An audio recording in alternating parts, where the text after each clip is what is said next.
please subscribe, hit that like button, and as always, leave a comment, and thank you for enjoying the video. Shot to right, slicing toward the Pesky pole, down the line, and it's going to be out of here! Line down the right field line toward the Pesky pole, leaping up, and that ball is gone! That's a home run! A lot of our Nesson team as well. High fly down the right field line, headed toward the Pesky pole, that one tucked in, and that ball is going to be against the wall, and into second base. Number retired, and now Rafael Devers trying to retire that baseball inside the Pesky pole. Welcome to another episode of the Pesky Podcast, brought to you by our Boston Sports Entertainment Network. I'm your host, The Rit. With me, like always, is the OG, Mr. George Sutherland. George, what's going on, man? How you doing? Doing good. Excited for what we're going to do tonight. This is going to be a blast for me, so I'm absolutely stoked. Man, I sit there, I can't wait for numerous reasons. I've been talking to our guest off and on, for the past couple weeks. The way we got hooked up together was, really great. I love networking. Mm-hmm. And one of the big reasons I love this guest is because we get to hear a Hall of Famer, his voice on our podcast. And well, before we bring out the guest, we will sit there and love to introduce him in this special way.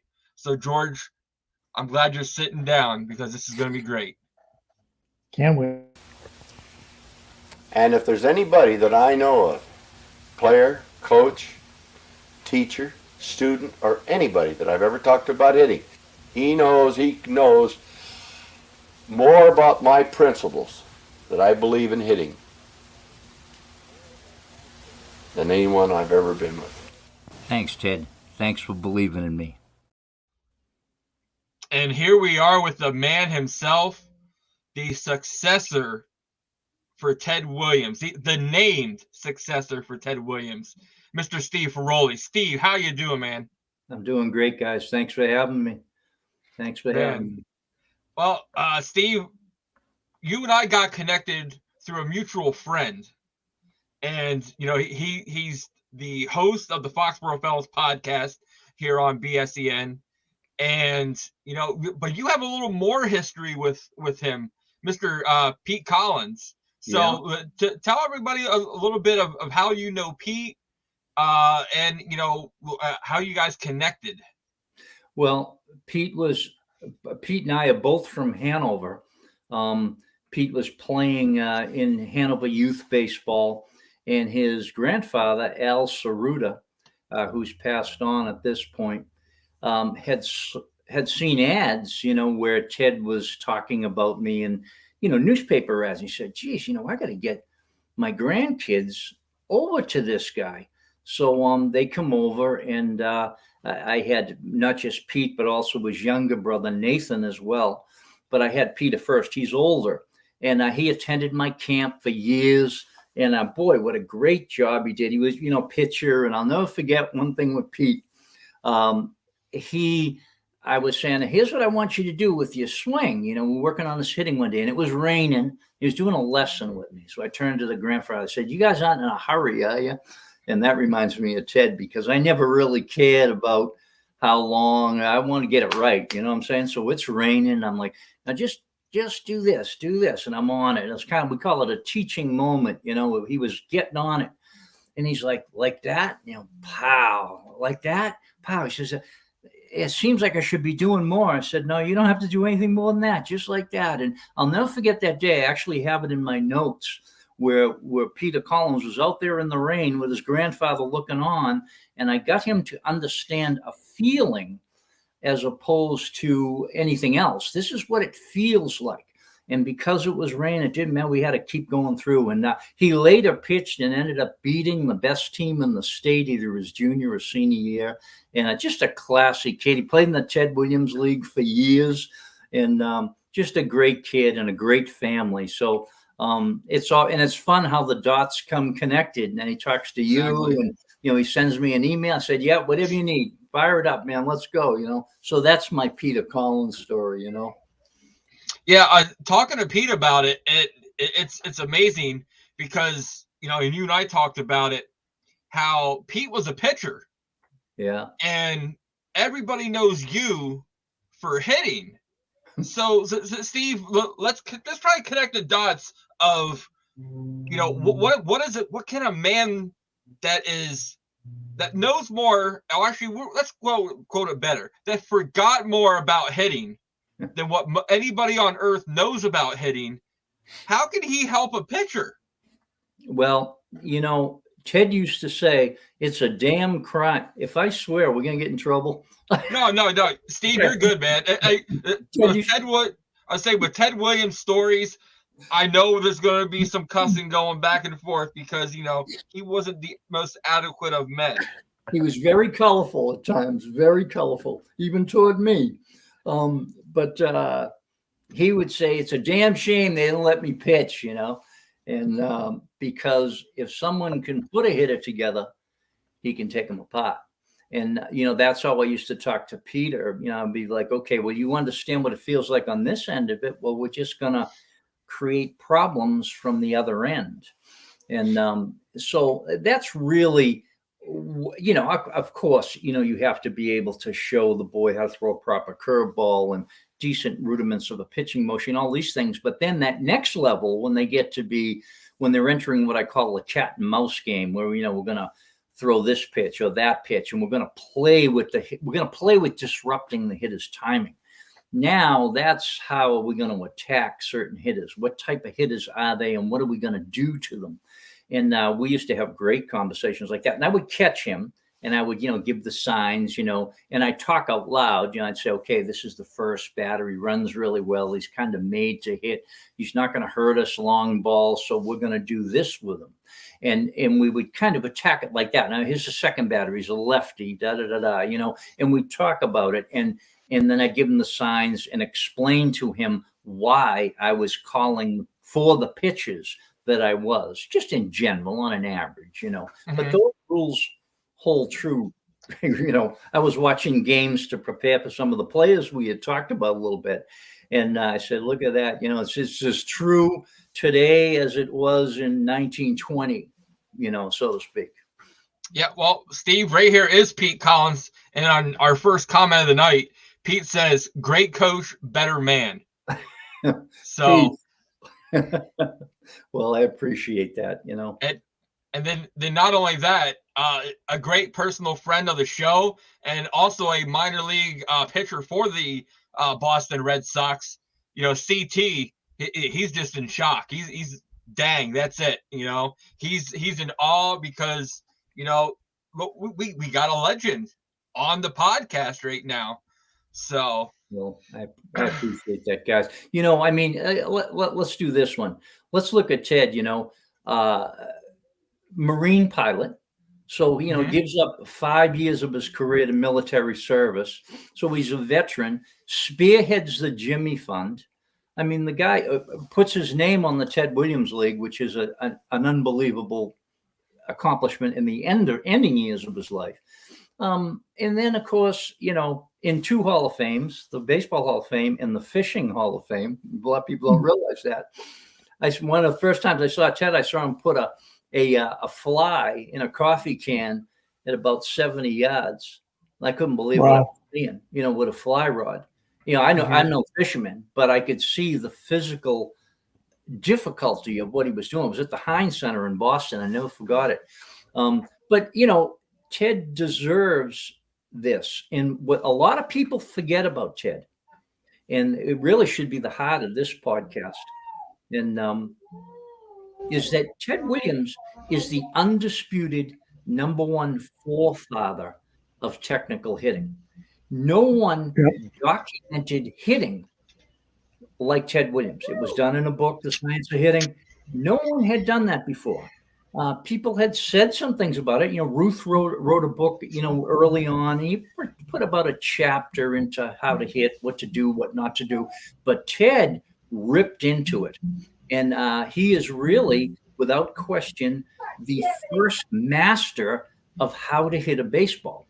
And to have and I think it was outstanding for him to say, I'm going to select somebody, not Mike Epstein, not Talia Springsteen, not Wade Boggs. I'm going to select this phys ed major from Bridgewater State College, this hardworking guy, because he understands it better than anyone else. And I had proven that out to him year after year, over a 15-year period of time for him to make that decision. So, but the crux of this podcast is that Ted Williams is the #1 forefather of technical hitting, and I am honored to carry on his work. And you know what's cool about it, George and Josh, is that now Major League Baseball is ready to hear it. They're ready to kind of hear what's in this podcast. I couldn't say that was true in the 80s or 90s. It's just started to take shape again. And we'll get into that when we talk about some of these guys, some of these hitters, when we get into it a bit. Yeah. So Steve, tell everybody, how did you and Ted, how was your relationship at first? When you guys first met each other, how did you go from, two ships crossing in the night to you guys were bonded together, but like you told me before, Steve, you weren't the yes man that, a lot of people, try to be. You've actually got some nice arguments with them and counterpointed back and forth, both ways. Oh, let's back up to the meeting. So yeah. I make my Bridgewater State team as a freshman. And the coach decides to put me on both teams, the varsity and the JV at the same time. So I'm constantly I'm on a bus. I'm going to a game every single day. That's the way it worked out. And I made my team much like Ted as a pitcher, because I was a pretty good pitcher and all. And then basically what happened is, much like Ted, my coaching came to the decision that I was a pretty good hitter and a strong outfielder, and I would be more helpful as an outfielder. So my coach, Fred Brown, he worked at Ted Williams camp. He had been there for years, and he's listening to me talk about the science of hitting. We're driving to Westfield or North Adams or Connecticut or something, and I'm going on and on. You got to get a good pitch to hit, and if the count's 1-1, then blah blah blah, going on and on and on. You got to have a 2-strike stroke, and this is what you call the inside out stroke. Here's how it's done. And he's, Ferroli, get up here. So he brings me up the front of the bus, and I'm probably 19 at the time, And he said, I work at Ted Williams camp. Would you like to get me? Would you like to see if I can get you a job there? I said, yeah, coach, that'd be great. That'd be great. So I get the job there. So now we're in orientation, and they're giving out assignments. And I have already, guys, I've probably read Ted's book, The Science of Hitting. I'm going to say at that point, somewhere between 50 and 70 times.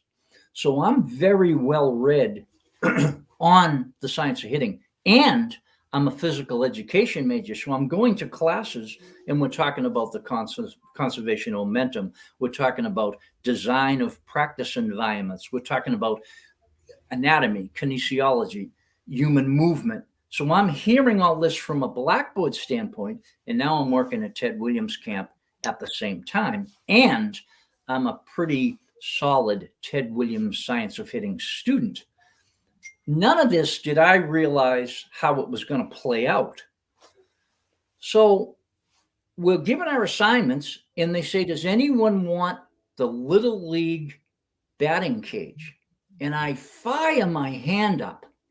And if the guy, and there were guys from the Ted Williams camp that may be listening to this podcast because I made them aware of it. And they all started laughing.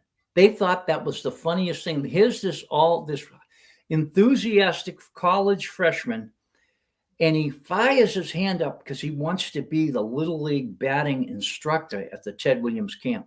Now, to me, I saw it as an opportunity to control my own area, to kind of do the things I was learning in college and administer the Ted Williams theory at the Ted Williams camp. They literally laughed out loud. One of my favorite coaches, Earl Matheson, great guy, just had his birthday the other day. He was, I believe, my director at the time of Ted Williams Camp. And they're all chuckling. And he's like, oh, you guys calm down a little bit. And they're like, rookie, they're like getting on me, because that means I'm going to teach a bunch of 8, 9, 10, 11, 12-year-old kids all day long. Best thing I ever did. And so to summarize that, I do a great job of that. And we get in arguments. We were talking a little bit, Josh, about how I bang heads. I remember my coordinator, the guy that was above me at Ted Williams Camp, we want to use the batting tee. I said, I really don't like the batting tee. Because that goes against some things I'm learning at school, and I'm kind of fighting with them. Well, yeah, but we need to use this. I said, well, we really don't. I don't like the batting tee because we don't know how to use it correctly, and there's better things to do. So we're getting into spats like this. Mm-hmm. So that's how it all started. Now, what ends up happening is 2 weeks later, I can't go anywhere without 30 kids around me. If I go to get an ice cream, there's 30 kids around me. And it wasn't because they and of course, I was in great shape, and I was a ball player myself. I was a college baseball player. It wasn't so much that, but I was enthusiastic and I was making them better. And they were constantly asking me questions. Coach, which bat should I use? Should I stand like this? Should I do this? Did you mean that in practice? No, not that. This. And this is what breakfast was like for me at the Ted Williams Camp. This is what, like if I went out on the field just casually to play some pepper with other college guys that were at the camp, there were 30, 40 kids just watching me play pepper, because it was like they wanted to just watch me, and they wanted to, maybe I have a couple minutes to talk to them about whatever it was. So now Ted, there was an old umpire there. I can't remember his name. He was an Italian guy. He was the nicest guy in the world. And I feel terrible because I can't remember his name right now. And I was crossing him way out, a couple of 100 yards out in the field. And he goes, the big guy's here. I said, huh? He goes, the big guy, the boss. I said, huh? He goes, Williams. I said, you shitting me. He looks at me and he's like, no, I'm not kidding you. He's here. And I just started, I had this inner shake. Like, my whole world was built around what this person had taught me out of a book, the trip to the library. And now he's here. So, and I'll wrap this up in a second because it's that cool. So then we meet Ted. You get everybody together. We get everybody together, all the kids. You're talking 300 kids, a staff of probably 30 to 50 guys. And we all get together, and this is this guy, this is this guy, this is this guy. And then Coach Matheson, my director, we said, Ted, this is the kid I was telling you about earlier. And Ted looks at me and he goes, so you're the hitter, huh? He just looks at me, and I look back at him, and I said, well, I put my time in. That's what I said back to him. He goes, me and you are going to talk. We'll talk. So you guys, just imagine this. The only thing I can compare it to is the relationship between the Martian and the little boy in E.T. That's the only thing that reminds me of this story. Now it's the next morning, okay? And I said, I go back to my room to go to sleep. I got to get up. I got work. I got to be to breakfast at 7 or whatever, the schedule, because it was run with a military flair to it. They had that sense to it, be on time, which was great. So I said, Ted Williams said, we're going to talk hitting. So I sat down that night and I made out a list of about 10 questions. In those days, I didn't have sweatpants that had pockets in them. So I folded it up and I kind of put it in my sweats, and my sweats were cut off, and I put it in my sweats, like kind of just in there, like with the bands holding it. So, and just in case, I'm going to talk hitting with Ted Williams, right? The greatest hitter in the history of the game wants to talk to this Bridgewater State mongrel. Okay. So now I'm in the breakfast line, and it's a long line. And imagine this. Okay. So this is the Ted Williams camp. And the breakfast area, you got an area that'll hold 300 kids. And then there's a big sheet of glass. And behind that will hold about 50 coaches. And I'm in line. I'm going to get my pancakes, I'm starting another day, And all of a sudden I hear bang, bang, bang, bang, a rapping. And it's Ted rapping on the glass. He's on the other side of the glass in this breakfast area in front of everybody. Everybody's looking. And they're like, Ted's banging on the glass, and the whole place is looking. And he seems to be looking at me. And I'm got to be a good 70 feet away from him. And he's banging on the glass. And the kid behind me was another coach as he goes, hey, Steve, I think he's pointing at you. So I look up at him and I go like this. And he goes, puts his arms up and rolls his head back like, yeah, you stupid bastard. That sort of like mentality. And the minute he did that, and this is kind of funny because I grew up, we had two brothers, and my father died when I was 5. My stepfather was a tough guy. And the minute he did that, I kind of got my dander up a little bit. And I was like, don't make fun of me like that. I kind of felt that feeling, even though I love the guy to death. And I said, well, I'm getting my breakfast. You do that to me, I'll have pancakes and scrambled eggs. I wouldn't get out of line. I don't care who it is. So that was the first thing I ever did right with Ted Williams. So I took my breakfast and I walked over and I sat down, and I'll never forget it. He leaned back like, oh, we want to talk here. We're going to talk hitting. Here I am. What do you got? And this is what he was like. He's really like laid back and loud. And I reached down in my pants and I pulled out that paper and I said, did you stride the same way on a curveball as you did as a fastball? And when he saw me take out the paper, he went like this. He kind of like, holy shit, this kid's ready. 2 hours later, Steve Ferroli and Ted Williams were the only ones left in that breakfast place. Coach Matheson just made my job go away. You have no responsibility.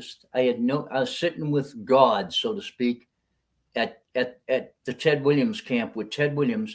Nothing, no responsibility I had mattered.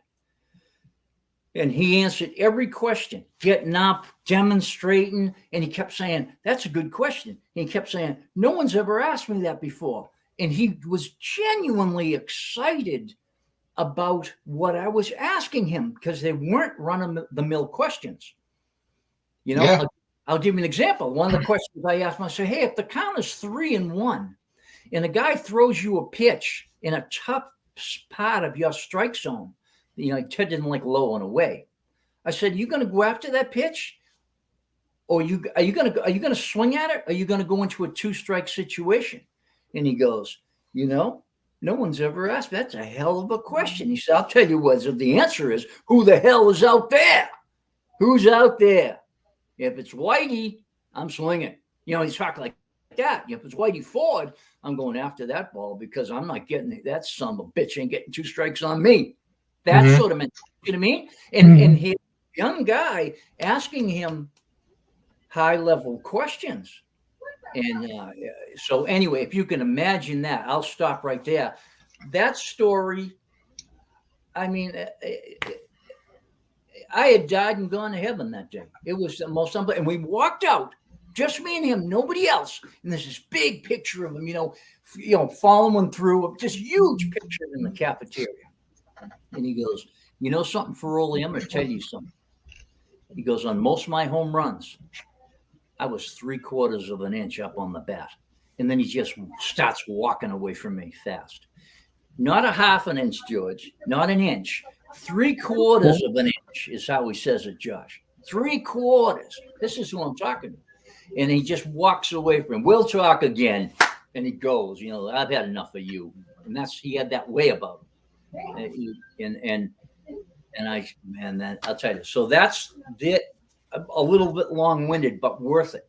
I mean, isn't that a cool story? Yeah.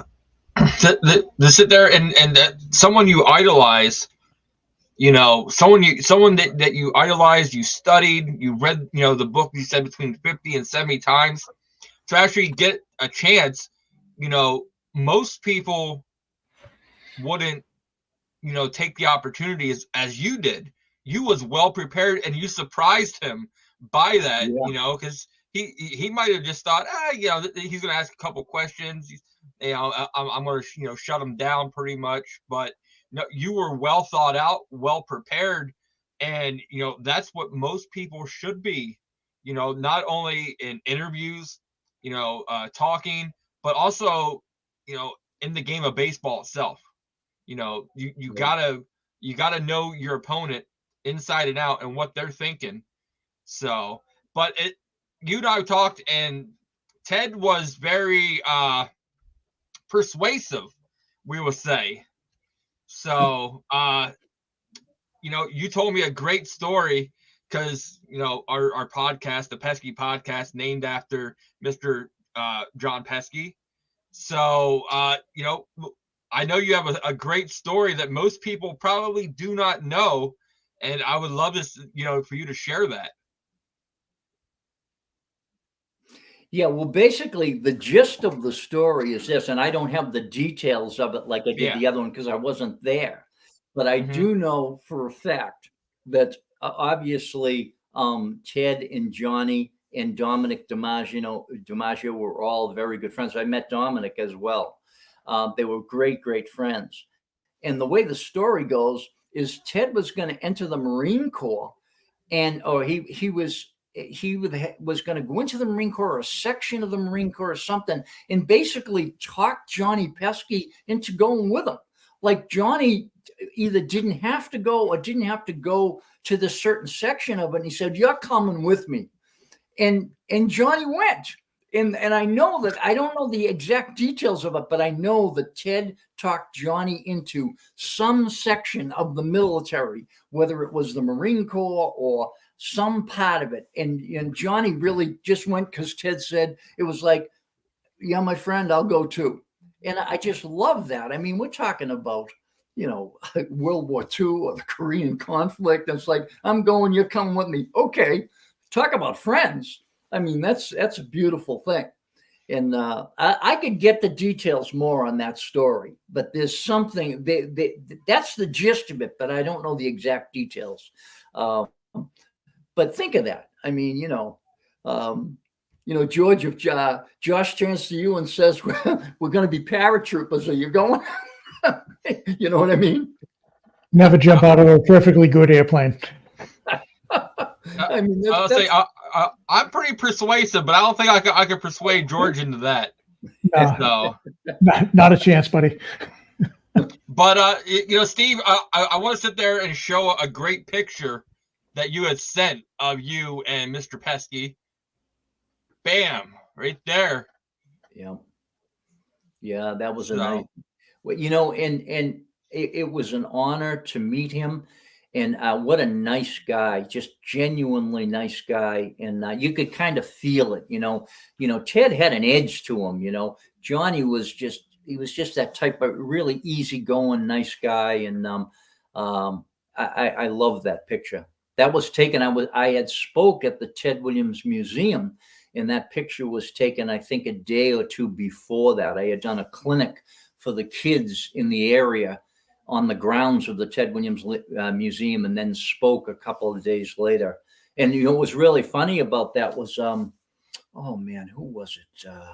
Oh God, I can't remember. One of the ball players, I'll think of it before the podcast's over, went up to Ted and said his favorite part of the Ted Williams Museum presentation was what I had to say about kids and hitting and the development of hitting. And I can't.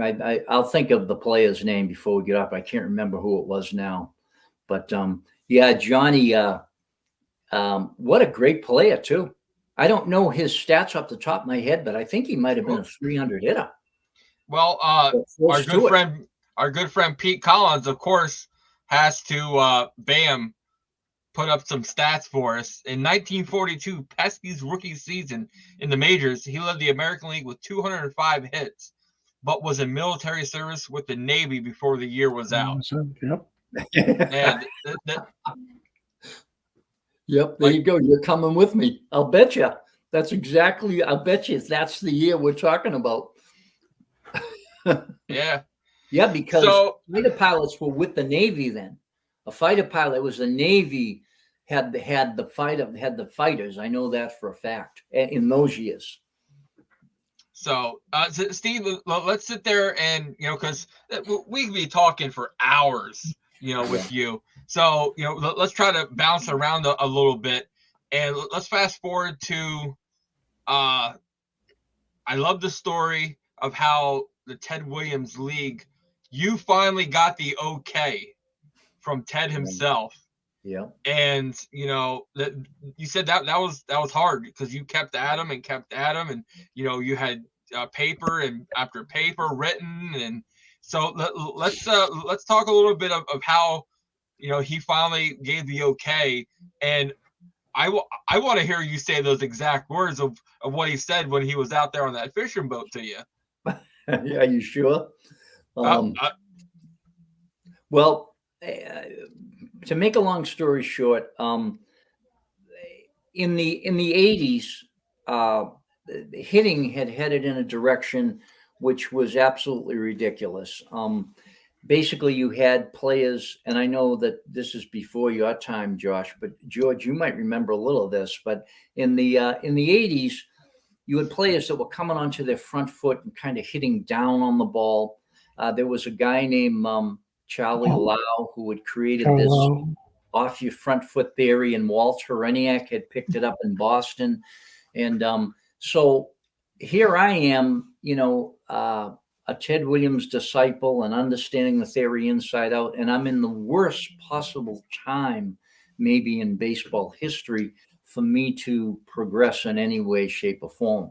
As a matter of fact, I was just talking to a guy the other day that had talked to the general manager at that time, where I'm kind of getting off the track here, but basically talked to the general manager, Lou Gorman of the Boston Red Sox, and said to him that they were looking for a batting instructor at the time. He said, this kid here, Ted's disciple, he's probably the best batting instructor in baseball. And Lou Gorman said back to him, he probably is, but Ted hasn't played in a long time and everything's going in a different direction. He won't fit in.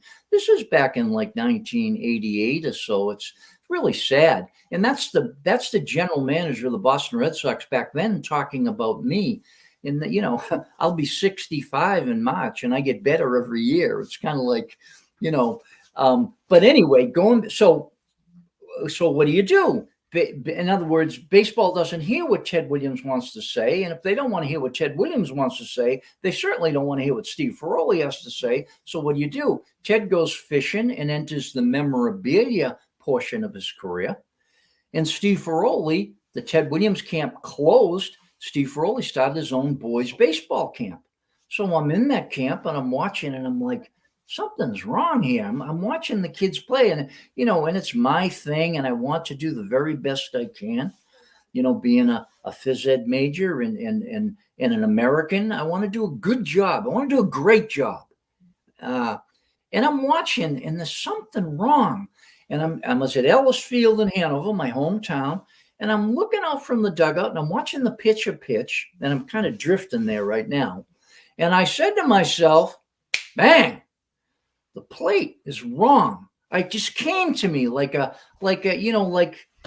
just came to me. The plate is wrong. Now, what do I mean by that? It makes no mathematical sense for a boy with shorter arms and a shorter bat to bat off the same width plate as a man. But yet, my friends, 5 million kids in 92 countries are doing that right now, except for the Ted Williams League, which uses the correct plate in relation to the boy's arm and bat. Now, so that's the gist of it. So I see that, and now I go on a tangent. That's like, back in, I'm going to say 84, 83, somewhere in there is when I saw this problem. Well, now I do a 10-year study. I'm measuring the distance kids are standing away from the plate. I'm measuring how fast, on an average, the pitches are being thrown. Doing ball and strike counts and trying to understand how much the umpire is opening the zone, which is a tragedy. Looking at the most popular bats they're using. All this sort of study. And now I'm trying to shape it into what makes sense. So after 10 years of all this, I decide that most of the equipment that is being used between the ages of 8 and 12, that's the section of baseball I'm talking about.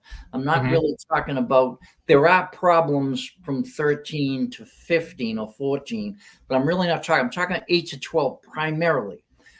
That's what the study was done. And I played 100 games under 2 sets of rules and 2 sets of equipment. I mean, I beat it to death.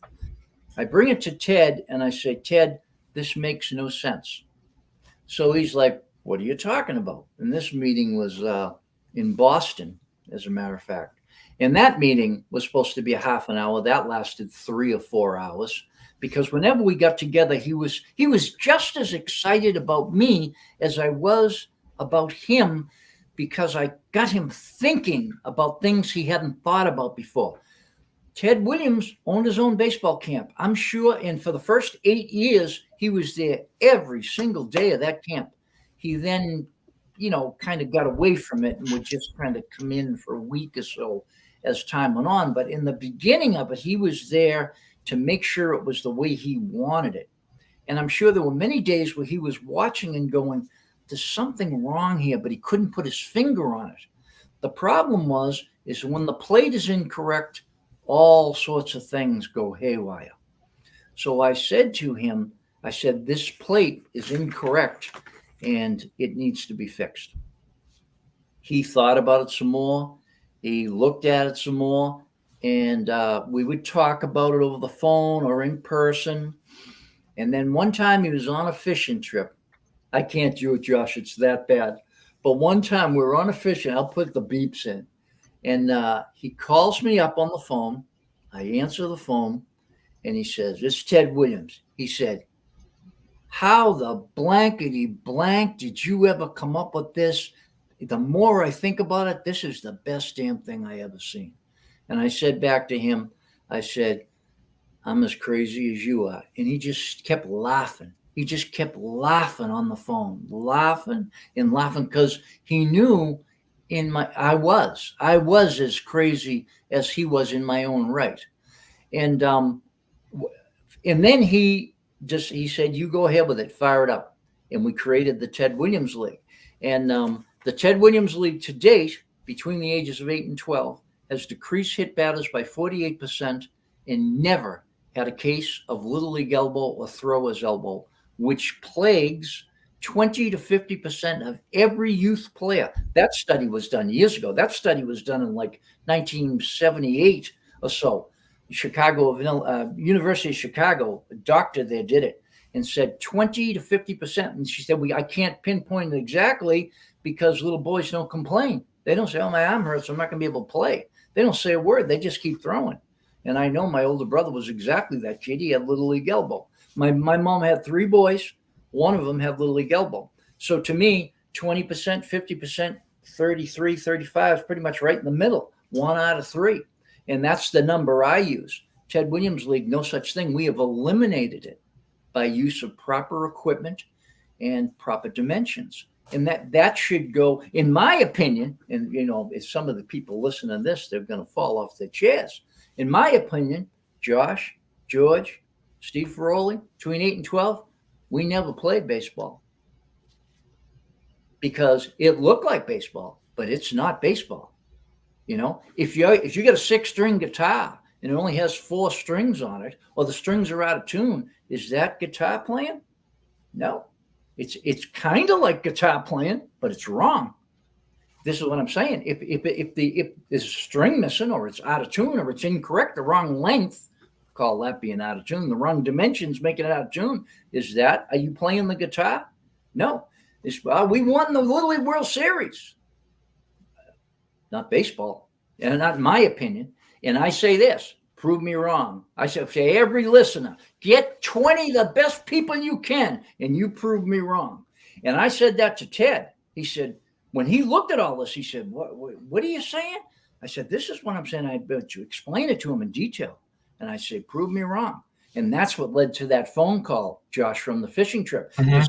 He used to go fishing with Bobby Dorr or Johnny Pesky or Demai, and they probably talk about this. And he said, the kid said, prove me wrong. And I'm sure you can't. It's really simple math. The trick is finding it. What was the hard part was me sitting there at Ellis Field going, something's wrong. What is it? Not giving up. What is it? The plate's wrong. It doesn't make sense. And it doesn't make sense. Think of it. Does it make sense? How can a boy? And you know what the solution is? We're going to bring these titanium, aluminum bats built by better material than the space shuttle. That's a fact. Bats built by better materials than the space shuttle that, in my opinion, are completely unnecessary and out of scale to put a Band-Aid on exactly what we're talking about right here. And who pays for it? The parents do. And they're handcuffed. The local place, let's pick a town. Let's say Dedham. They're always good to be picked. So Dedham might want to play by Ted Williams League rule. And they say, oh, well, I was listening to this guy, Steve Ferroli, and Ted Williams League. We want to change the plate and do this. And they get handcuffed because headquarters says, well, we have insurance binders and we have to play by traditional rules. And if you're going to try to play in the state tournament, the national tournament, those rules aren't going to be in place. So that the local town program gets handcuffed, even if they wanted to try to do it right. It's really a very interesting paradox, if you will. It's like, but it's incorrect. So we're going to try to have the first tournament this year. I'm going to call everybody around here and say, hey, let's go for it. Let's try to do it. Let's see who can win a real baseball game, because, let me give you some examples of what happens, because I'm talking and I'm making some big claims.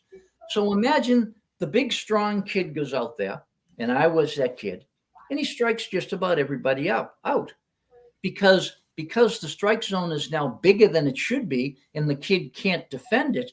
The pitcher now has the ability to overthrow the ball, or as Ted would say, throw the shit out of it. That's how we refer to it.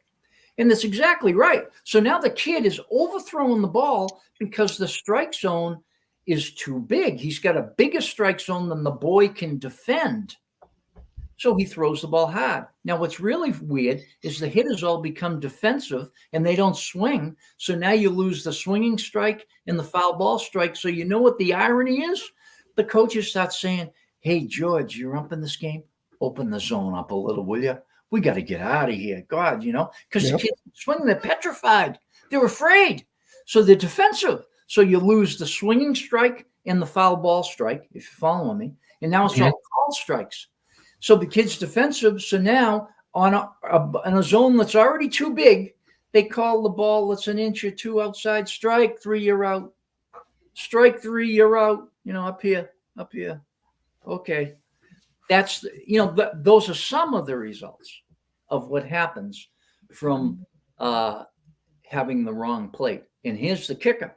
The guy who did it all, late 40s, Carl Stotts. And I love the guy. I really do. He's long gone now.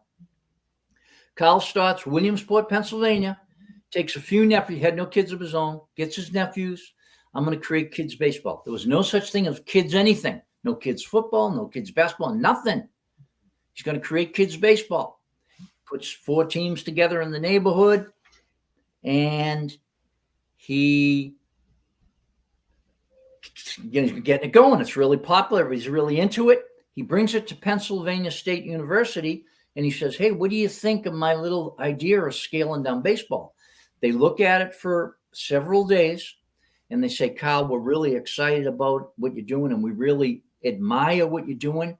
However, we think that some of your dimensions and equipment is incorrect, and we also doubt a parent's ability to coach other children.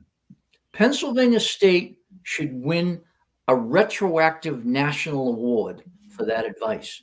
Kyle did not listen to them. He went on his own, created Little League Baseball, which is now Little League Baseball of America. And we are still 70, 75 years later, suffering from the same dimensional problems. It was never done correctly, and it's still off. The book's here somewhere. I couldn't grab it. Kyle wrote a book called A Promise Kept. In one of the chapters, he said, I knew the plate was wrong, but we were coming out of a depression. He said, I thought the plate should be more like 14.25 inches, which is almost perfect. And he said, we were coming out of the depression, so I couldn't get anyone to make a different size plate, so we went ahead with it. So he knew it was off, and he just did it for the excitement of the kids. And you got to be able to say no to kids. No, we're not playing until we get it right, kids. Sit over there, ride your Back to the Future skateboards or whatever until we figure this out correctly, and then I'll call you back and we'll play baseball correctly. So that's kind of the story. So he knew it was off, and he did it anyway, and it's still off today. And I contacted Little League back in the 80s, and they said, oh, this has never been a problem before, so we appreciate your enthusiasm, but this has never been a problem before. I said, yeah, no one's ever said it before. Yeah, that's a true story. So, see, you get me riled up, I'll just start rolling. You got to shut me up eventually. My daughter was here. She just hit me with something. My daughter, Cameron or Jack, they just hit me in the head. Shut them up. They'll keep going, Well, Steve, you're my first conversation we had was about this past year's World Series. Yeah. And, you told me a stat that I was utterly shocked in disbelief. Yeah. So you're watching the World Series, and, what is the biggest thing that you're pull out of the World Series besides, the young kids on Arizona and, the fighting team that the Rangers were? But what was the biggest thing you pulled from it, on a hitting aspect? Well, it's kind of like a double-edged sword, and I'll tell you why. It's a very exciting time in baseball history because what has happened is all the players have learned how to swing. They can all swing. And remind me to tell you the story about Dennis Eckersley and Jim Lomborg. That'd be a good story. Maybe we can get to that. But all the players can swing. The problem is they can't hit. Now, you might say, geez, what he's talking about? Well, what is he talking about? And I've learned over the years to try to do the best I can at explaining something very complex in a simple way. When you said the World Series, Josh, I'm going to say this. I'm going to say every playoff game from the wild card to the last pitch of the series. Never done it before. Never.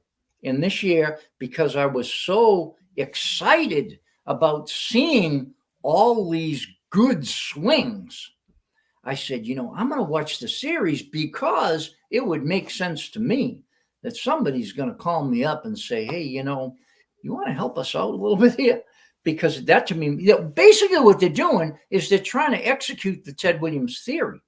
So remember I said earlier in the 80s and 90s, no such thing. They didn't want to hear it. They don't want to hear anything about it. But I knew as a phys ed major, and Ted used to say, you wait, it'll come all around again. Things travel in circles. They'll be back. They'll figure it out. They're not that stupid.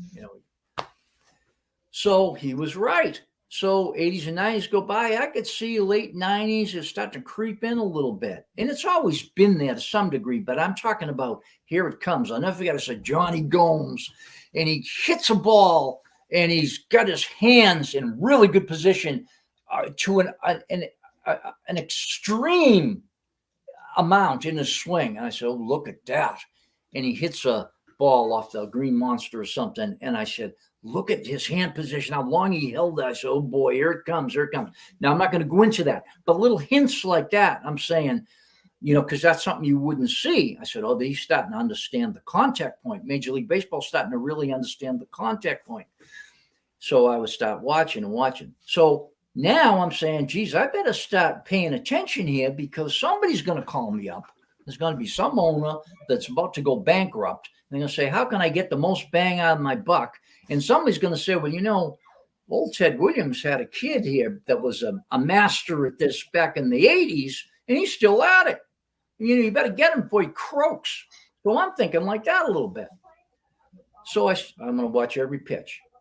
So I'm all excited about the swings, and I'm watching, and we're in a game, and the game's on the line, and it's a 1-1 score, and we're in the 6th inning, and there's a man on second and 2 strikes, and the guy's trying to hit it over the goddamn fence. And I'm saying to myself, this isn't how this game is played. Ted Williams was an excellent 2-strike hitter. Babe Ruth was an excellent 2-strike hitter. Hey, this isn't how this. When you have 2 strikes on you, you need to shorten up. You need to think about, I need to get that run in. I need to try to win this game. I'm not going to do it with 2 strikes on me trying to blast the ball on the pull side of the field. And I saw that over and over again. So that's one thing that made me absolutely sick. And I'll say it like this, Josh. No 2-strike approach. I have the batting average for Major League Baseball from what I saw, from the first game of the wild card to the last pitch of the World Series, around $150. That's with 2 strikes. That's the 2-strike batting average of Major League Baseball in the playoffs. Now, I can think of a girl that I worked with, the cinema. Her name was Sue Merrifield. She's still a Red Sox fan today. She was a Red Sox fan back when I was 16, 17 years old. And she's still a Red Sox fan. And I feel like saying, Sue, it's too bad they don't have a 2-strike stroke, because you'd be able to see a better game. And I saw a thing about Theo Epstein, how he's on some sort of committee about bringing the excitement of the game, working the game so we can get more excitement back, so, like the pitch clock, we'll kind of get it so it's, moving more and more excitement. Well, you got to believe if we don't have a 2-strike stroke, there's less plays at second, less plays at third, less plays at home. There's less balls in play. So that's something that's extremely important. Was Rogers Ormsby a good 2-strike hitter? You better believe he was. We jump over to some of these kids. I had more fun because Josh said to me, maybe we talk about some of the players. I said, well, geez, I'm really not a fan. And, if some of the upper level guys will listen, I'm not a fan, because why would someone who's Ted Williams looked at me dead in the eye at 21 years old and said, I had never met anyone that knows as much about hitting as you. I was 21. I'll be 65 in March. I don't watch this crap. I'm 30 years ahead of it. However, I'm excited about it because it's a stitch in the flag, man. We're Americans. This is American baseball. These are the most talented men in the world, and they can't execute this skill. They're not lazy. What's going on? They don't understand. They don't understand what they're doing. So it's really exciting. So I'm looking, they're starting to get on the right road here. Okay, so now they're ready to hear what needs to be said. Okay, so no 2-strike stroke would be my first thing I would say to you, Josh. They can't get 2 strikes. The next thing, Josh, they're out of style.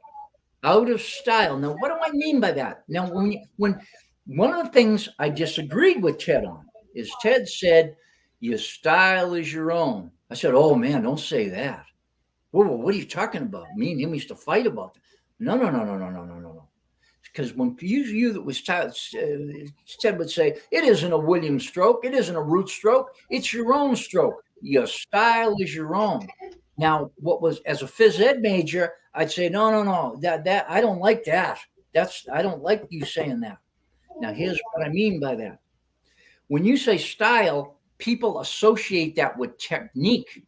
That's not what I'm talking about. When I say style, I mean like, for example, let's say if we took Larry Bird and we took Danny Ainge, and they might shoot a basketball in a similar way.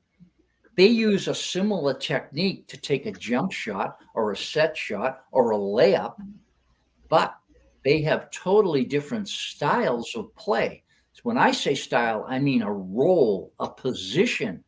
Danny Ainge was a point guard and Larry Bird was a power forward. Totally different roles. Could Larry Bird be the point guard? Sure he could. Could Danny Ainge be a power forward? Sure he could. Would it help the Celtics? No. So when we talk about Koskis, Yoshida, Devers, in my opinion, all out of style. Great play, great talent, out of style. An expert of an expert, the chosen successor of the greatest hitter of all time, out of style. I'll prove it out to you in a second. I mean, in detail, how these ball players could be way better and how exciting that is. I don't mean to sound condescending. I'm watching them saying, this kid, man, he just spent a week with me. I'd change his life. They don't understand. And how could they? You know, I love the movie Top Gun. I watched the movie. The second one, though, the Maverick one. And there's a scene in there where they got all these hotshot pilots. And who are we going to bring in to show them? Who talks to someone like Koskis or Devers? Who talks to them? If I'm standing in front of them, I can stand there like this. You're a kid to me. I'm in my 42nd year. I'm a master at this. I can talk to them and make sense to them in a way that they will respect, and they will walk away going, that made sense. That made sense. That, you know, the same type of conversations I have with Ted. Someone has to, you really have to know what you're talking about. You can't be taking advice from someone who made the same mistakes you are. So it's a very interesting time in baseball history. So I'd say out of style. In other words, let's go into detail. So let's take Devers. We all know who he is from the day he hit that rope at 20 years old. You know, when off the Yankees pitcher that day. We know the guy can blast the ball. All right. So Devers went to the plate 580 times last year at bats. He struck out 126 times. Not good. Okay. He walked 62 times. Okay. So let's just take a look at that a little bit. All right. What I'm saying is that Devers is trying to bat as what I would call a power pull hitter. My suggestion to that young man would be to bat as what I call a power middleman. Now, let me prove this out to you. Okay. So he's got a 271 batting average, and I think he's a 300 plus hitter, in my opinion. From what I see, he does a beautiful job. I mean, he's got a nice swing. He's full of energy. You know, he's a very live young hitter with the whole thing in front of him. How old is he about? You guys know? Anybody know? I'm not good. I want to say it was 26, 27. I was going to guess 25, 26. Okay, so he's in a good place. Okay. All right. So what I would say to him is, let's make you a power middleman. Now, what I mean by that is I'm going to, much like we were talking about the roles in basketball, rather than being that guy, let's be this guy. And this guy would be someone that's now trying to hit the ball more on a piece of pizza from normal second base position to normal shortstop position on an average. Now, I'm not talking about every swing. There's always, Ted would swing at a ball and slice it and would go over the third baseman's head. He'd get to second and go, I got lucky on that one. That happens to everybody. I'm not talking about that. I'm talking about his intentions, his procedure every at bat, if he can pull it off, is to hit the ball to the middle of the field. That is not what he's doing now. What he's doing is turning the corner and trying to blast it into the right field bleachers. Okay, and I understand why. And he's hit 33 home runs. So you may, geez, he's doing pretty good, Steve. Why are you picking on him? Here's why I'm picking on him. Now, follow this. Here's where the rubber meets the road. If he was to bat as a power middleman, he'll have more time, and he will have more bat in line with the ball for a greater length of time. Now, I know that's maybe a lot to chew on, but what I'm saying is if he thinks about hitting the ball to the middle of the field, and of course, there's a way of doing this and a way not to do it. So the person showing him has to understand, has to be able to explain it to him, but that's not hard to do. It's very simple, actually, as long as it's explained correctly and the player's following along. So now what he's going to do is he's going to have more time. He's going to be contacting the ball a little bit deeper in the zone. Now, how much time? I'm going to say 6 inches to a foot would be a guess off the top of my head. Now, that doesn't sound like a lot of time, but that's a ton of time. Because if I had a bat, right here would be the sweet spot. This is an out, that's an out, and that's an out. So 6 inches to a foot is a lot of time in hitting. So he's going to have more time. So now follow me on this. Everybody, we talked about 2 strikes, okay? So let's not talk about strike 3, you're out. Let's talk about strike 2. So what I'm saying to you is Rafael Devers, as a power middleman, will never get to strike 2 because strike 2 is going to be going off the left center field wall or a single up the middle or the right center field wall. He's never going to he will not get to 2 strikes as much as he does as trying to be a power pull hitter out of style. He doesn't really have enough ability, in my opinion, to do that. He would be better off hitting the ball to the middle of the field, never getting to the 2 strike situation. And I'll bet you as a power middleman, rather than, now follow me on this, if you follow me so far, rather than being a 270 hitter, he'll be a 290 hitter just as a power middleman alone. Right from there, he'll pick up 20 points on that little extra time hitting the ball to the middle of the field. And again, there's more details to this that I'm leaving out, but they're not that hard. They're not that hard to administer. Mm-hmm. Okay. So now hang with me now. So now he's already a 290 hitter because he's not trying to be the center. He's more being the forward. Again, a role, not style, a role. Style and role are the same. And my problem with Ted was, oh, your style's your own. Okay, so my style is I swing down on the ball and hit it on the ground. Ted say, no, I don't believe in that. Well, you said my style's my own. You see where I would conflict with Ted because I don't like the wording of it. I knew what he meant. I didn't like the way he was saying it. You see? Mm-hmm. So we got Devers hitting 290 as a power middleman.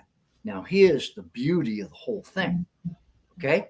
So now he doesn't have as many 2-strike situations because he never gets that second strike on him. So already his strikeouts are going to come down on that fact alone.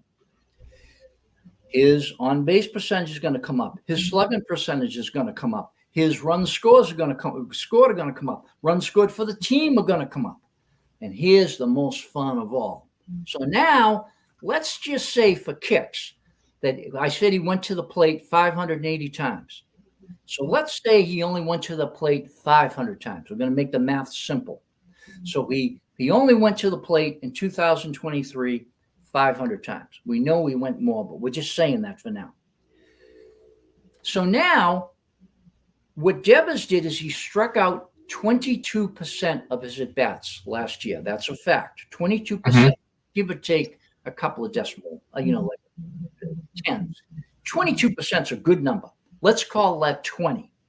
So now I'm saying Devers went to the plate 500 times last year, and he struck out 20% of the time. It was really 580 and it was really 22, but we're going to say 20. And the reason we're saying that is because 20% of 500 is 100.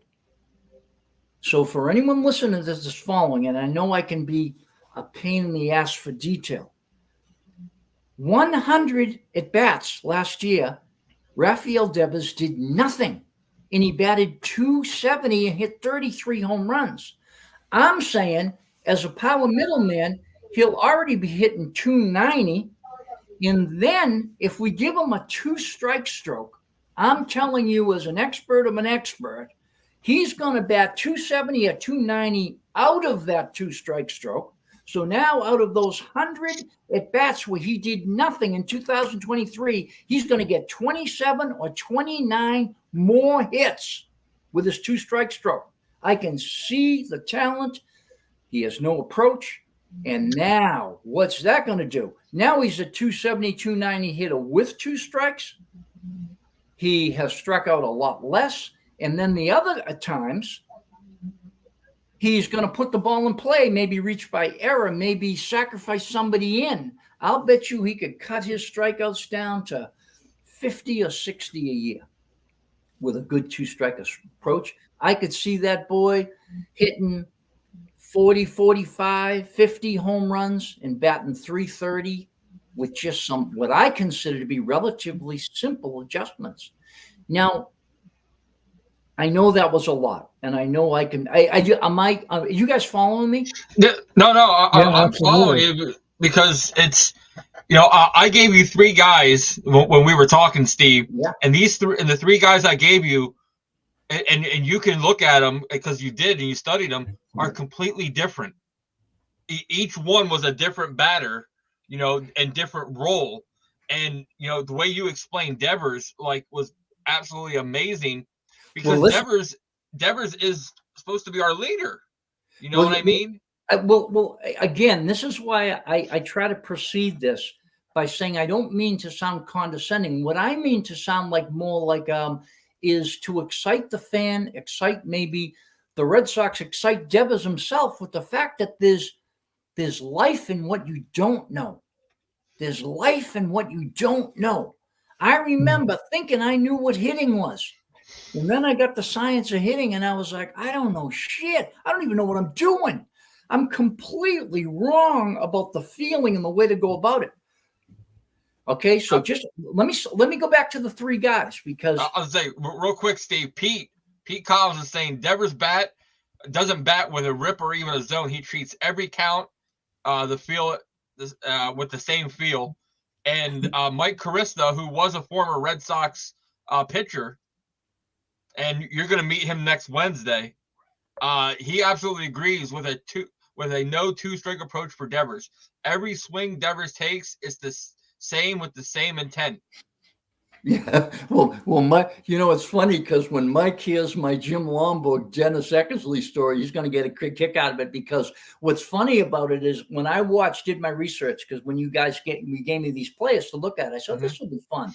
And of course, I'm watching highlight films, and to tell you the truth, what a batting instructor really wants to see is what's happening when it's not a highlight. You see these highlight films and it's like, oh, these guys are great. You see 30 at bats or whatever when everything went right, or kind of, or even if they did it wrong and it still worked out right, because there's a lot of that going on too. And but if I was to look at bats when they were grounding out or they were popping up or that would be interesting to me. It would take me, 100 at bats. I'd know Devers inside out if I could really, really look at him. And it's a shame that I've faded away from it because, it's like, it's boring to me. It's like, what are you doing? I don't want to watch you strike out with the whole world. We're in the World Series and the game's on the line. Same thing, trying to hit it out of the park. I'm like, we need a single, kid. It's not that hard. As a matter of fact, it's a lot easier than what you're trying to do. Casas, am I saying that right? Yeah, Casas. Yep. Casas. Now, he also, in my opinion, is much the same as Devers. He also should be a power middleman. He's another guy trying to pull the ball out of the park.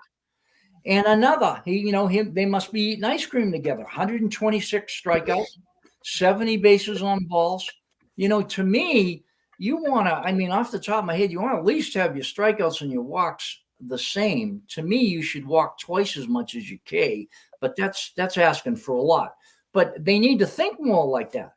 So Casas, he's another one. And man, again, good, mechanically powerful. There isn't a person listening to this that isn't going to say, oh, if you have Casas or Devers hit the center field, they're not going to be able to hit home runs. Really? They were hitting rockets. These guys, neither one of them are short on power.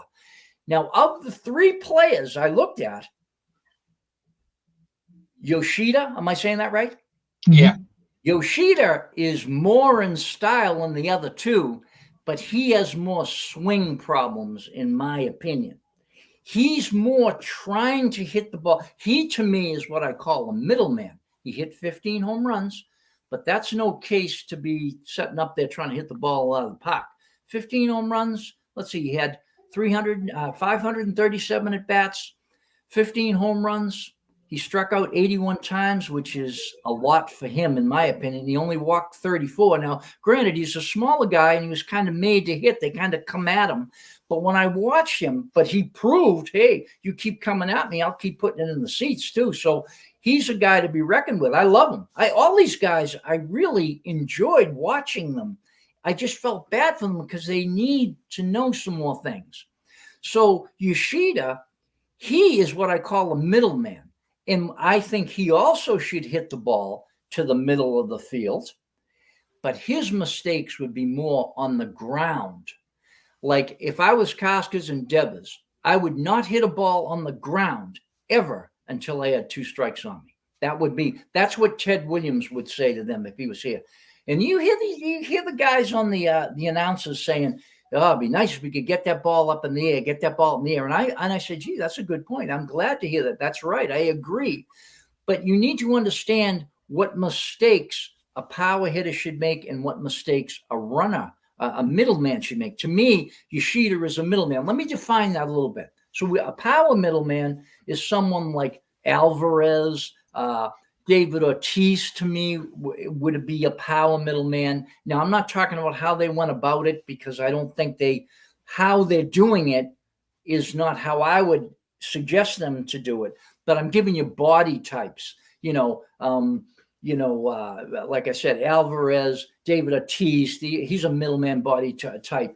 Devers, Koskis, middleman, power middleman body type. Yoshida, no. Yoshida is more like Dustin Pedroia-ish, who I also thought was out of style. Okay. Another guy trying to pull the ball and blast it. So, Mookie Betts, I thought, was out of style.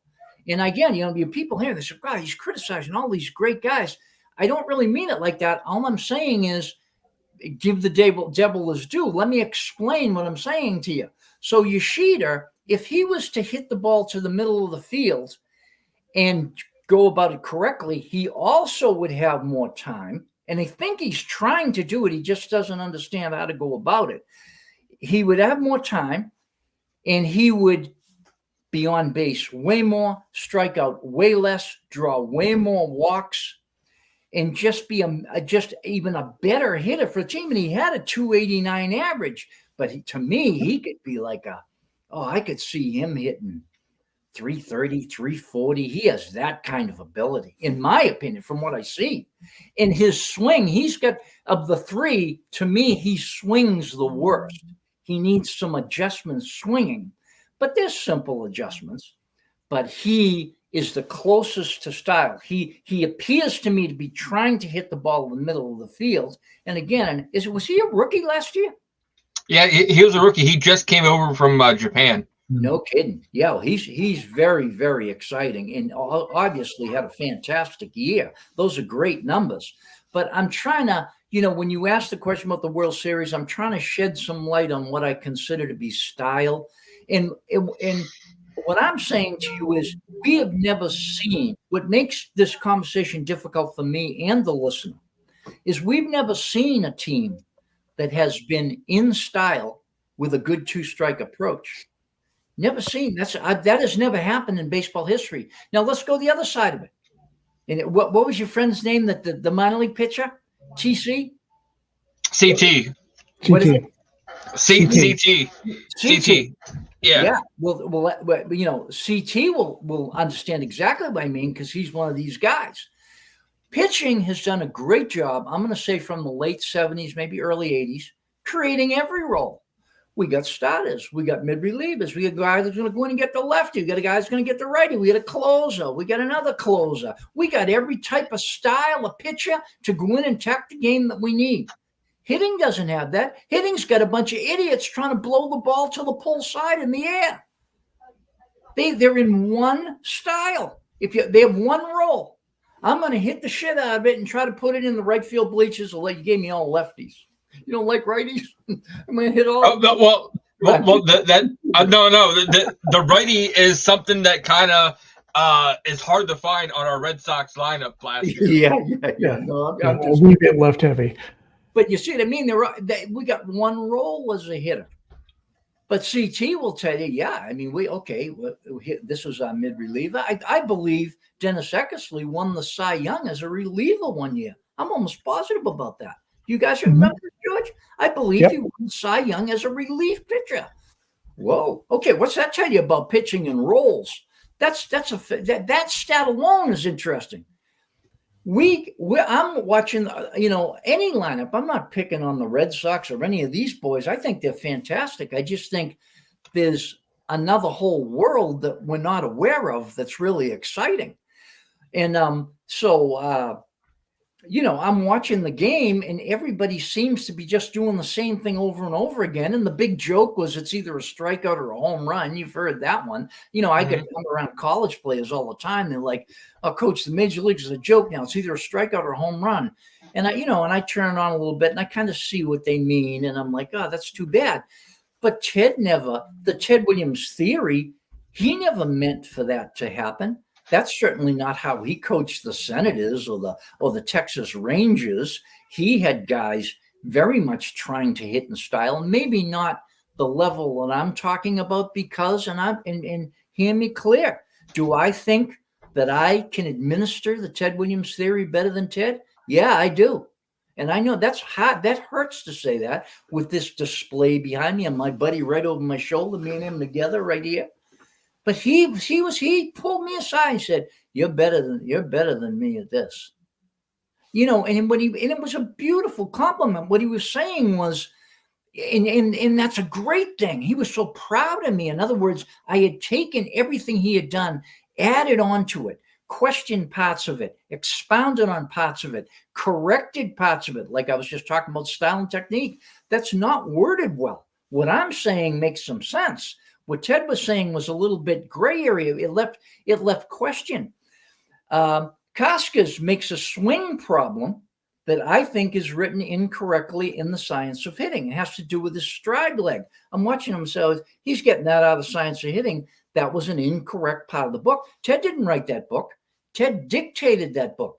That's an important factor. And there was parts of that book that were not relayed correctly. Ted didn't make this move that Costas is making, and I know where it is in the science of hitting, and I'm like, I never agreed with that move. Ted didn't make that move. When I was standing in front of him, he would say, "That leg doesn't do that at that point." And I felt like saying, well, in the science of hitting, that's how it reads, but I didn't, out of respect. But, there were mistakes, and I come along and I corrected those mistakes and expounded on it and strengthened the theory for the future. That's what I'm talking about, style and the two-strike stroke. And those are all additions to it. So while you got me on a roll, I'm watching the MLB Network one day, and Mark DeRosa is on with Josh Donaldson, and they're talking about things, I'd say 40% of things that Ted Williams said in the science of hitting, and 60% of things that I said in my sequels. I wrote sequels to the science of hitting. That's kind of really who I am, like sequels. Disciple of Master, Hit Your Potential. And they're talking about Ted and my work and not mention either one of our names. And they're talking about like it's something new.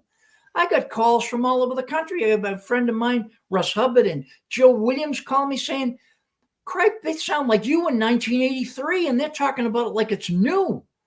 I said, "I know.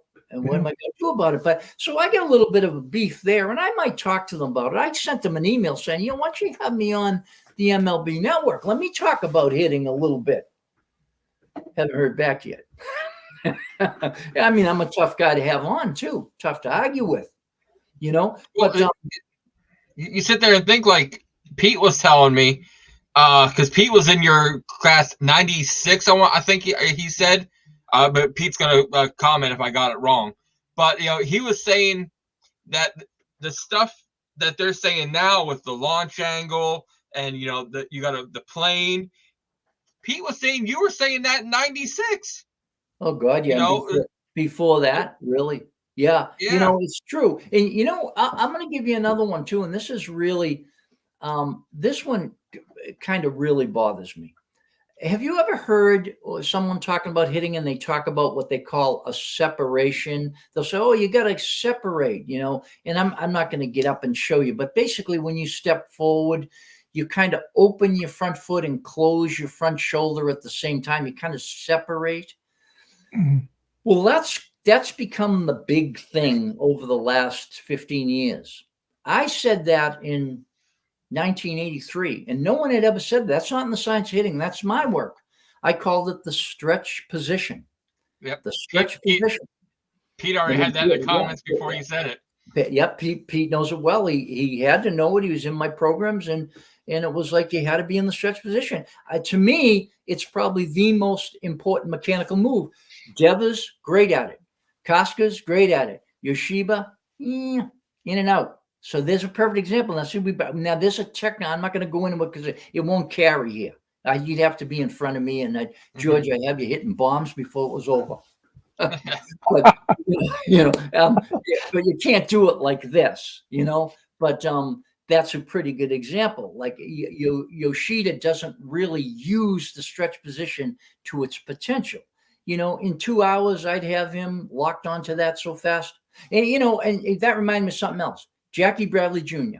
But to reel me in, bring me back to where we were, but you got to hear the story because I had this in my notes. Jackie Bradley Jr. was being talked about in the same conversation as Joe DiMaggio's streak years ago. You remember this? Mm-hmm. He was on a roll, and they thought he might hit the streak. And then he somehow went from there to being traded and disappearing, and he's a center fielder. You're up the middle. You're one of the most talented guys in this game. This guy is a phenomenal talent. I contacted the Red Sox, and I contacted his agent, and I said, you give me this kid, and I will fix him before I finish a large Dunkin' Donuts coffee. Didn't hear back from either one of them. I said, hell with you, P. I wanted to get in touch with Jackie, but you can't get these people. And I got a little bit of ego. I got stuff to do. I got work to do on my own. I'm not going to try to track down Jackie Bradley Jr., and all that takes to do that. I mean, that's a hard job. So I contacted who I thought was appropriate. I called his agent. I knew who that was. I left a message, and I called the Red Sox. I said, I can help him. I can see what's wrong. And, I want to tell that story because that's the type of stuff that pisses me off. I don't know where he is now. Do you guys know where he is? Is he still playing? No, he's not playing. No. He has not officially retired. Oh, that's right. Yeah. I had reached out to Jackie Bradley Jr. on Instagram to come on the podcast, and he said that he's not at this time taking podcast requests. Yeah. So. Well, I really felt bad because when I see someone in trouble and I'm like, we're back to the Top Gun thing. Mm-hmm. We can probably assume that several people try to come to his rescue. Would you not agree with me? Someone tried to help him, right? You would just teammates, hey, but what are they saying to him? And what is that based on? And I would get him together. It was, I'll tell you guys right now, he could have left his bat in the dugout. It had nothing to do with his arms or hands or bat. It was all lower body. His lower body timing was on the moon. He just didn't. Another story. David Ortiz, he was having a bad year one year. And I never do this. And they're picking on him. They're like EEI, they're all over him, these talk shows. He's too old. He's had it, blah, blah, blah. I said, give me that phone. I pick up the phone. I said, this is Steve Ferroli. Ted Williams' name is me, his successor in 1994. I want to talk about David Ortiz. I never call in. I'm calling it. Boom, it put me right through. You're on the air, Steve. Yeah. I said, look here's the thing. He's late with his stride, and his lower and upper body are disconnected. Once he gets together, he's going to put on a rocket show. How dare you pick on this guy that carried the Boston Red Sox on his back? I gave it to him. I smoked him. He was an all-star that year and won the home run derby too. He straightened it out in about a month and hit bombs. That's David Ortiz you're talking about. Anyway, you got to calm me down. Where's my daughter? She'll hit me with something. I get going. It's stuff like that we don't know. George and I had Crowley's Cubs on. He's a writer for the Chicago Cubs, and we had him on, to talk about Breslow and stuff, because who knows Breslow better than what he did than someone that covers the Cubs. Yeah. And he told us a story that, just like what you did with Steele, he's a young pitcher for the Cubs. He was doing really bad, and he said that. Now, he don't know what the conversation consisted of, but he said John Lester was watching baseball games, seen Steele pitch. He goes, the next day he called David Ross and said, this is what he's doing. This is how to fix it.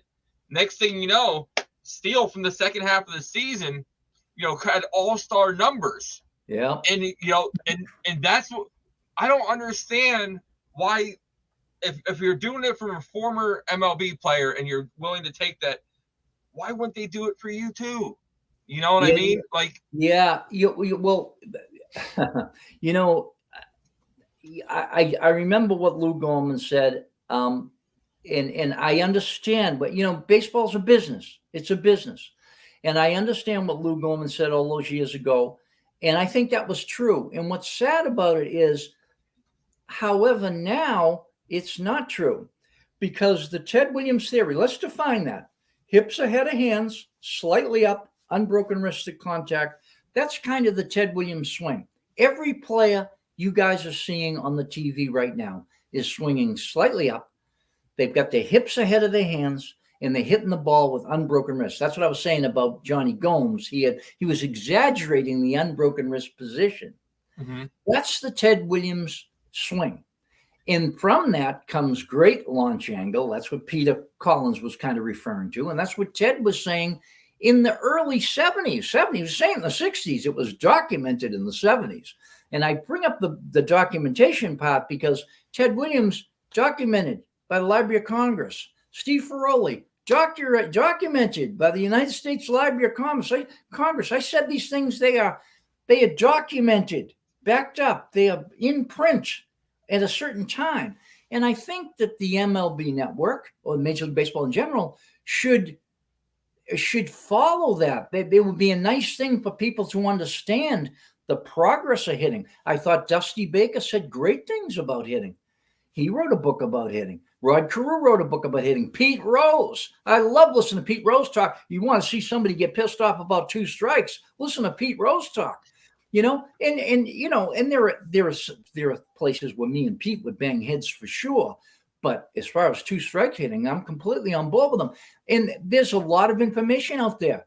And what I'm saying about myself and Ted Williams is, it's almost like it was there, and then they went in a different direction, and all this time's gone by, and now they're revisiting it, and Ted's long gone, and I'm getting older, and it's like, hey, why don't you let me fix this for you? That's why I keep bringing up the Top Gun thing. While you guys are dicking around with it, why don't you just let me come in and fix it for you?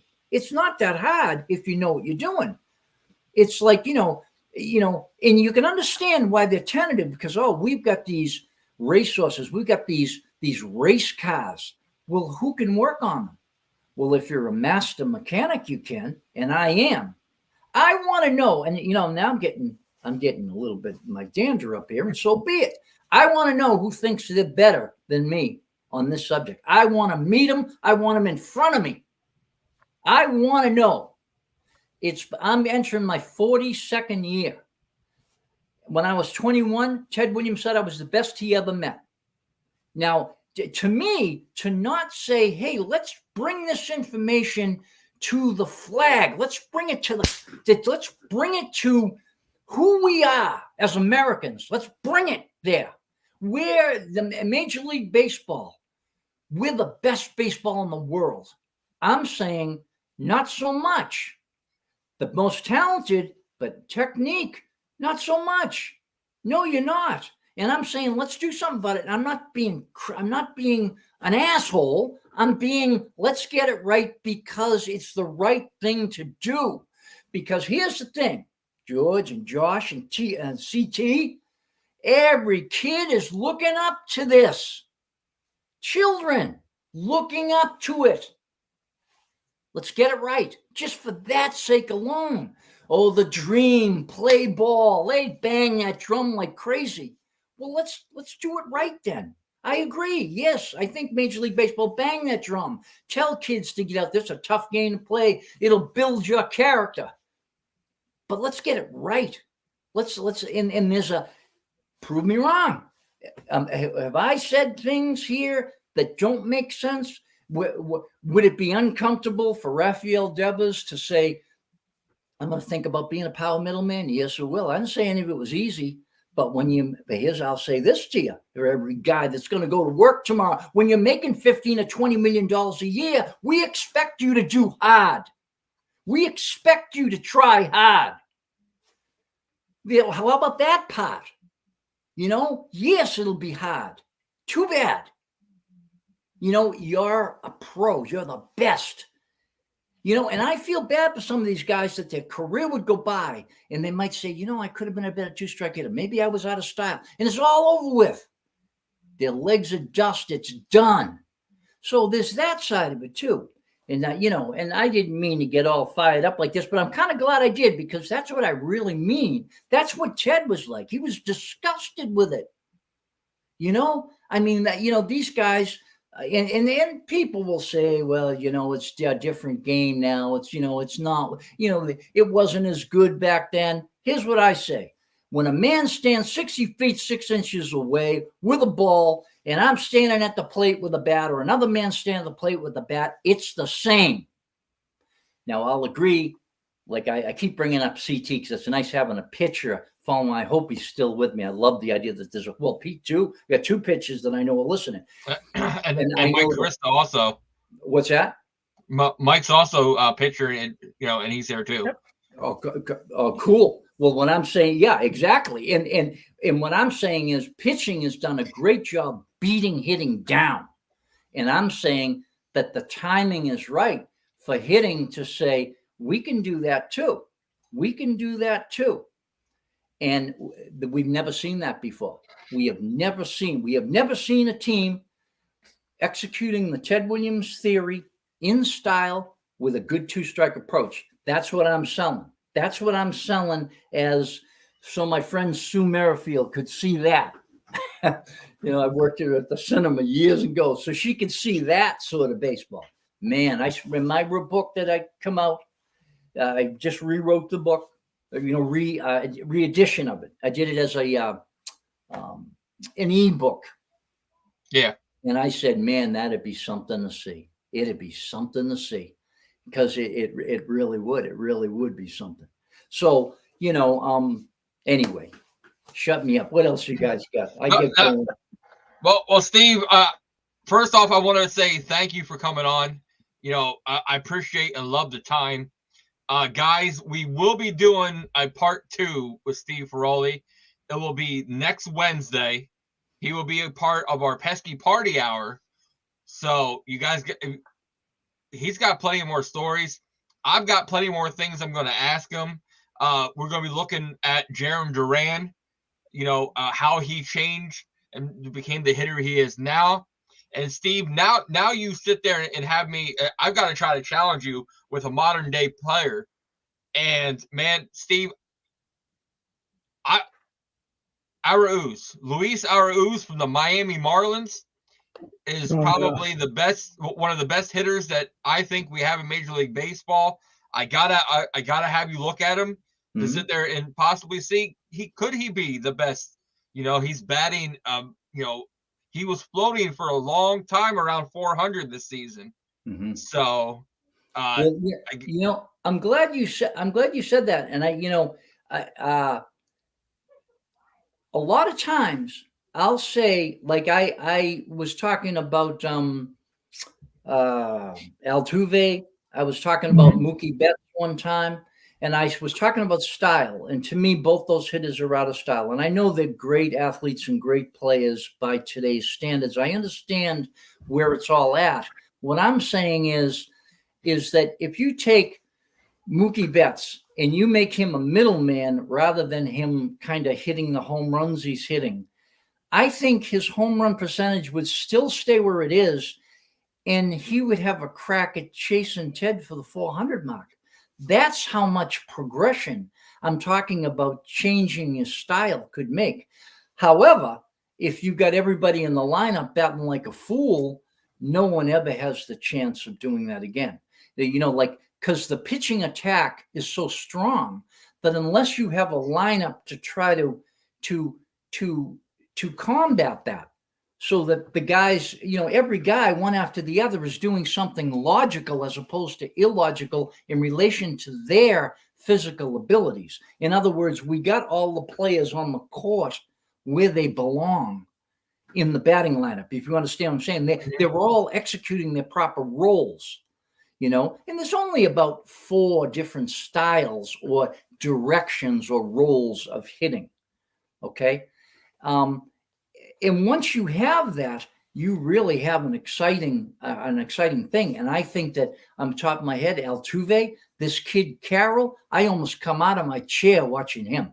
I said, look at this kid, left-handed, gets down the line like a rocket. And again, out of style, doesn't really know what he's doing. No 2-strike approach. I'm sitting at home going, kid, find me, sit down with me with a 12-pack, and I will change your world. I mean, and he was Rookie of the Year, wasn't he? Yeah.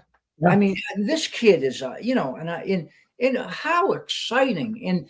But in answer to your question about why doesn't anyone get onto this, I wonder if it's like don't rock the boat. There's too much money involved. I don't know why. You'd have to go behind the scenes. I can say this, and anyone listen to this podcast, I would think would have to agree with me. It makes no sense. There is a writer, years ago, there was a writer that wrote an article for Sports Illustrated, kind of claiming that I was one of the best batting instructors in the game. This is way back. It was never printed, but Ted was interviewed for it and everything. There is a writer right now presenting Sports Illustrated with an article that I am the best living batting instructor and I'm out of the game, and that makes no sense. I agreed to that article. I talked to this writer, and the reason I'm saying that right now is if there's no way of proving that, there might be somebody somewhere that's way better than me. I doubt it, but there's no way of proving it, and that's not my point. My point is that maybe I am, and it doesn't make sense that someone wouldn't say, what is this guy talking about? Let's just get him here. Jimmy, who's this kid's story, right? He's batting 200, the shortstop. He's a shortstop, for Christ. He's a shortstop. Shortstops are probably the most talented people on the field. Give me Story, done deal. Give me Story, talk a little bit, watch what happens. I saw him a little bit. That sort of thing. Just give me the worst guy you have. Give me them all. Give me the worst guys and send them to me, and a case of beer, and we'll change it around. We'll get them. Won't be me driving home every day shaking my head. But well, Steve, thanks for coming on. We really appreciated it, guys. It's been a great episode. Pete, thank you for making this happen like always. So, guys, make sure you head on over to our YouTube channel at BSEN617. Give us the subscription. Follow us so you know when we're doing any of our live podcasts. We're also on iTunes and Spotify. Heck, head on over to the merchandise. We got the QR code right here. Bam, right there by George. Scan the QR code. Get yourself some shirts from either the Pesky Podcast, Foxborough Fellas, any of our great podcasts. So, but guys, make sure you follow us. You check us out next Wednesday, part 2. Steve Ferroli will be back. And man, I can't wait for you and Mike Carista to sit there and go head to head, pitcher versus batter. It's going to be one for the ages. So, but until then, he is George. This is Mr. Steve Ferroli, and I am the Rit. Check us out next time on the Pesky Podcast.